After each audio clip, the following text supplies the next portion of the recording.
Ne Biraz uçağım sert var. geldi o bana. Kapı Onun da bastı şeyi da. güzel. Su yağmur. Üstteki kreması da çok güzel. Bunun da keki çok kabarmamış. Azıcık kabarmış. Üst kaba. Üst kekten daha kaba geldi bana. Yani bilmiyorum. Bu pek istediğim gibi olmamış yani. Lezzet olarak bir tık düşük bu. Onlara göre, şu ikisine göre. Bir tık düşük. Peki, son tabağımızı açtık.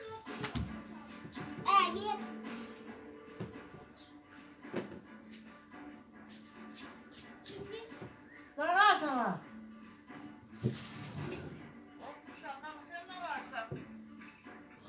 İşte çörek yiyorum, şarap kaynatmışım biraz. Biraz daha lezzet olarak da hemen hemen aynı. Çilek yoğurtlar, bazı bir ayakta bir şirin alça var. Seher ağzını çırptı. 2 metre oldu.